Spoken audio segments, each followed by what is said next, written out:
What's up, y'all? I'm your host, Lil T, and spooky season is here. I'm dressed as Western Ken because Western Barbie was already taken by my significant other, actually. But, Halloween! Halloween is here! Now, unfortunately, I'm not spending it at my own home due to the fact that it's, you know, partially destroyed. But staying with Ken Lynn should be fun. If you may recall, last Halloween they pulled what they call a lighthearted joke, and what I call a trip to the dry cleaners. Now, I was set to go with Jacob, Aiden, and Angela on a spooky adventure this year, but unfortunately, well... Tyson, we're onto something big. We found out about a haunted mansion nearby, and rumors say the people that come in never come out the same. Look at this image of it.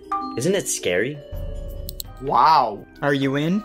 Guys, you know I'd love to come. Like, I would really love to come. Like, I'm serious. I really want to come. But, Ooh. Oh, ouch. What did you do? okay, so, like, I was trying to practice a flip, right? And I was doing really good, and then I slipped on a copy of Miss Imwe I left lying around. And, well, you know, you can guess what happened after that. Ouch. Hope you feel better, man.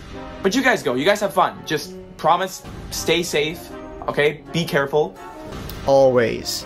We have our cameras ready. And we'll get the spookiest footage to show you. Okay, just please stay safe, guys, alright? Don't worry. We'll be back before midnight. Yeah. So here I am with a sprained ankle on my favorite holiday. I should be able to do something by myself. Maybe I can bake Halloween cookies with Ken and Lynn. Right, guys? Guys?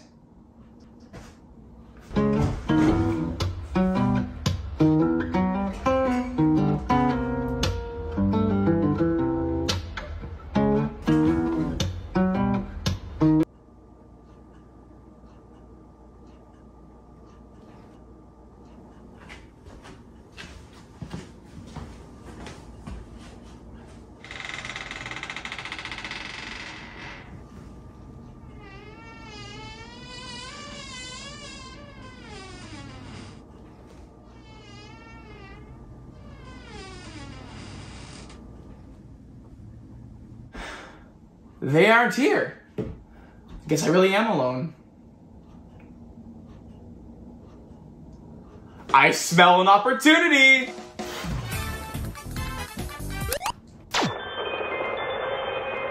Well, since I can't go on a haunted expedition, let's dive deep into the haunted world of failed video game consoles.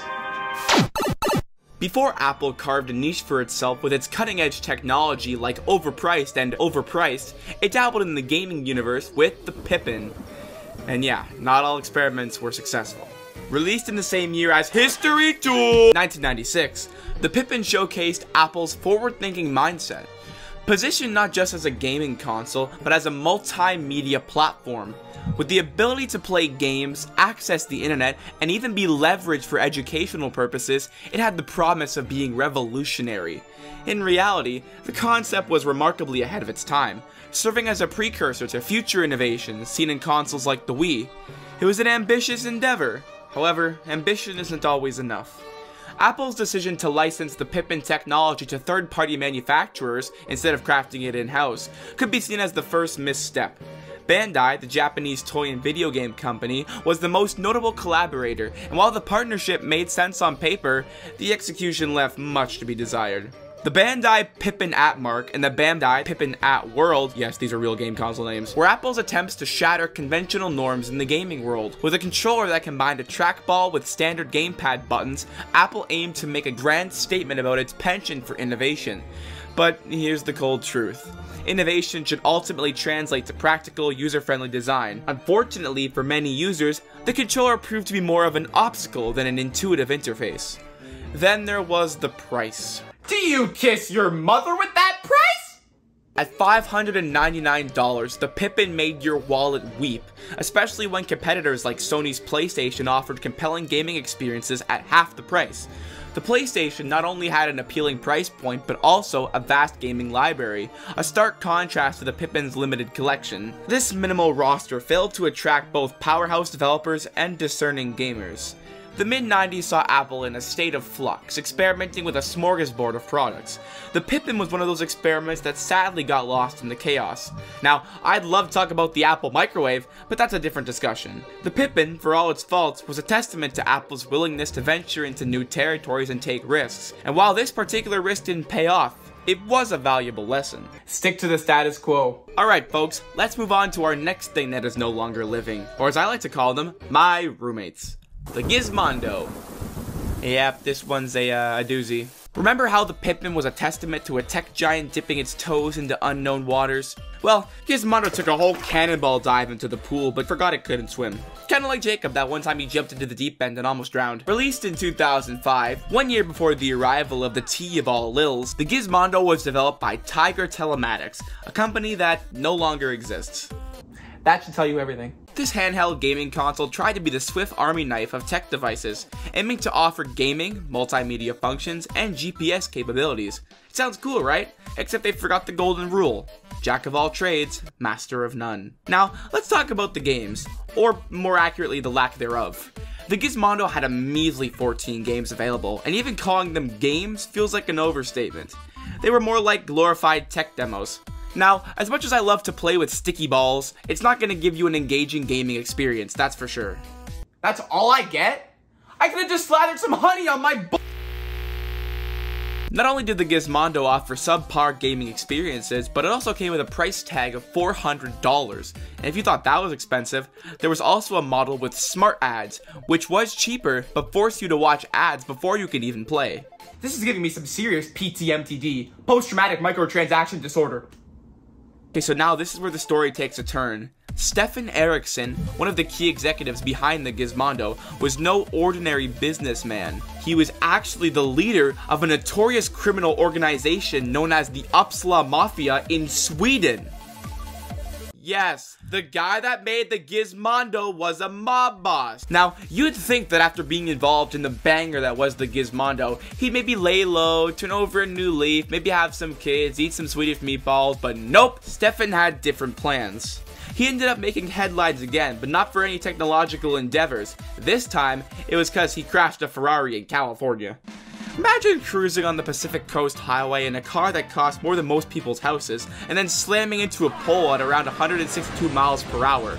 Now, not only did this total the car, but it also led to an investigation that unraveled his criminal background, such as cocaine possession, drunk driving, a hit and run, aggravated assault, and more, leading to him getting deported back to Sweden. This was the guy that made the Gizmondo. In the end, the Gizmondo serves as a cautionary tale of what not to do when entering the video game industry.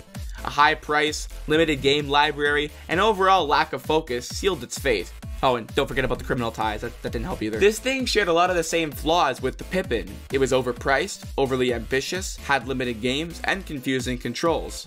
They both tried to be more than just gaming devices. The Pippen wanted to be a multimedia platform, and the Gizmondo aspired to be a jack-of-all-trades device. And while it's cool to be ambitious, you just gotta deliver on those ambitions. Just like the Pippen, the Gizmondo bit off more than it could chew. Its jack-of-all-trades approach failed to master any single domain. When your game console can't even do games right, you know you're in trouble. And let's not forget about the killer, the price. Both consoles shared a tendency to scare away potential customers with their lofty price tags, especially when compared to their competitors, which offered more for less. Gizmondo at $400 and Pippen at $599? That's enough to make anyone double take.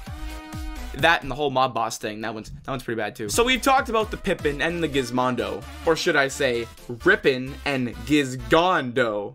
Boo! Alright. Let's cap this off with the final ghost of our console's past, the Ouya! Yeah, that's basically how the Ouya felt. Like fireworks that were supposed to blow your mind, but ended up just being a dud. Now, first of all, this isn't a weird spell from Harry Potter. Secondly, the Ouya promised to revolutionize the gaming industry. Announced in 2012, the Ouya was born out of the Kickstarter boom, raising a whopping $8.5 million. A lot of people were hyped about this, including myself. I mean, come on, it was promised to be an open-source, Android-based gaming console that seemed like it was going to shake up the industry.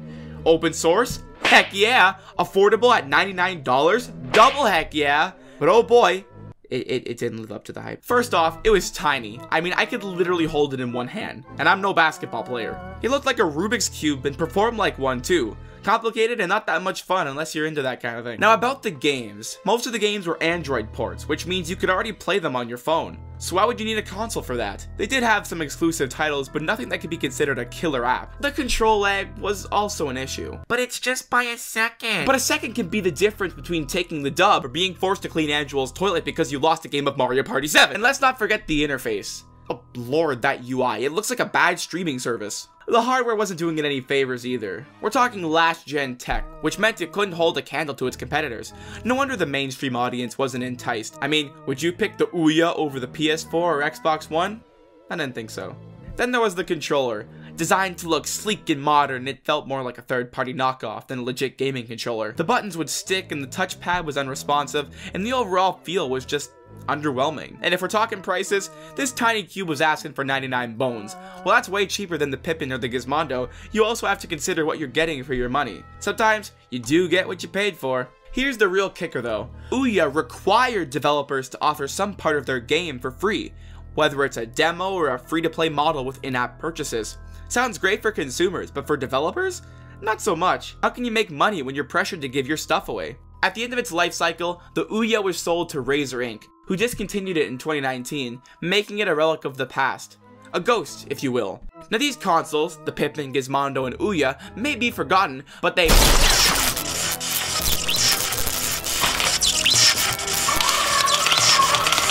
What the flip-flop is going on here?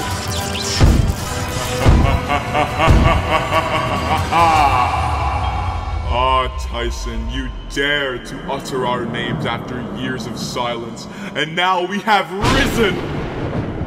You know, if I had a nickel for every time I met a video game related ghost, I'd have 2 nickels, which isn't a lot, but it's weird that it happened twice. Hey Tyson, listen up. We're here to make you an offer you just can't refuse, capiche? I don't think I want to take your offer. Don't want to really get involved with the Swedish Mafia. Oh my god, oh my god! Hey! Oh. What was that for? Just demonstrating what we can do.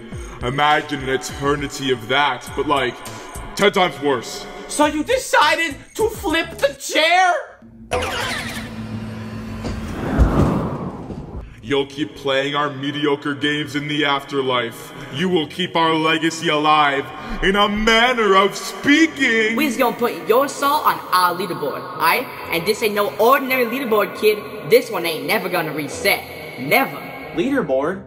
Are your scores so low that you need to start haunting people? We are forgotten, Tyson. Abandoned. Ignored. And now, you've reminded the world of us. You have no idea how lonely obscurity can be. We were once on the cutting edge. And now you'll share in that obscurity for eternity. Oh my god.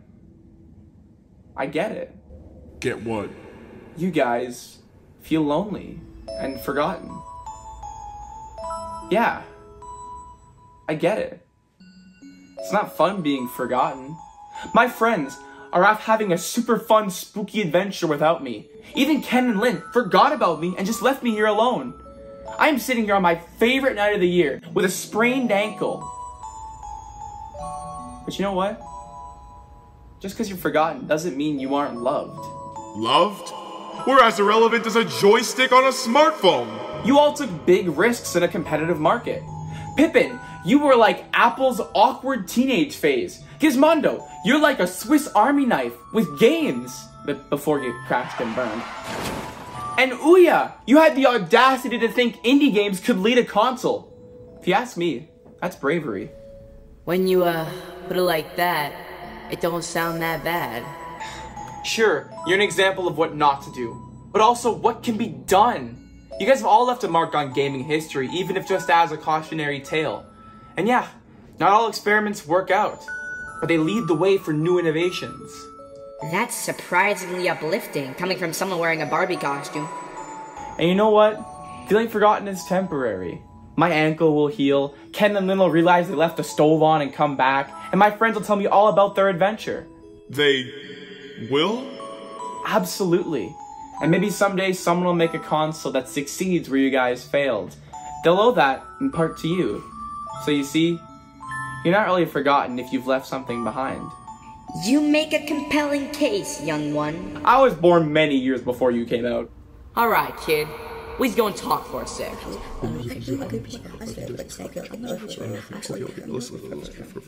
You made your point, Tyson. You don't give us a new way to see things. It's time for us to hit the bricks. Even in failure, we can contribute something worthwhile. Trust me, life's too short to dwell on past mistakes. And if life is short, then the afterlife must be eternal. So let go and move on and be free. Tyson, you've given us the resolution we needed. Our chains of obscurity have been broken. May your leaderboard of life be jam-packed, kiddo. Thank you, Tyson. Happy Halloween.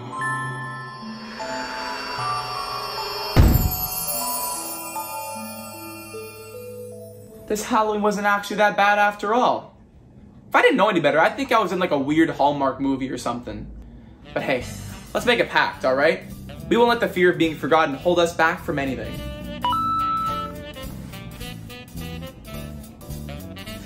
See? What'd I tell you? Things change, people remember, and opportunities come up.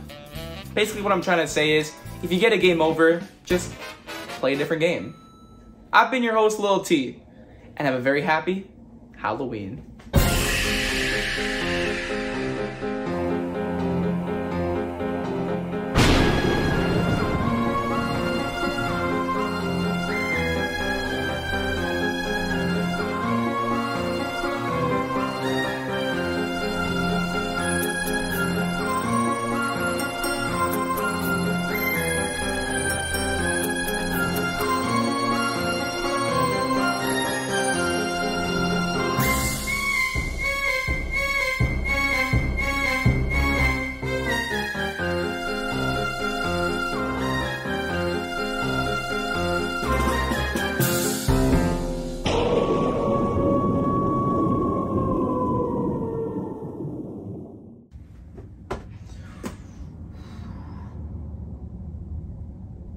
They're still not back yet?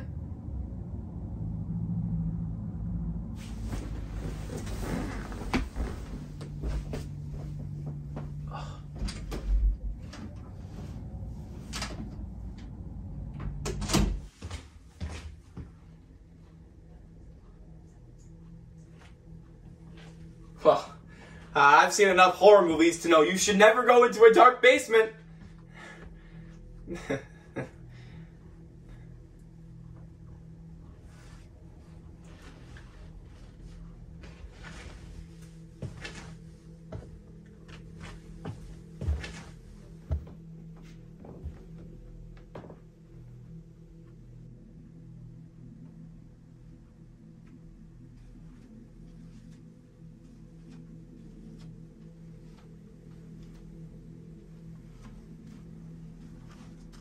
Wrong season, Ken and Lynn. It's not Christmas yet. Where's the light switch?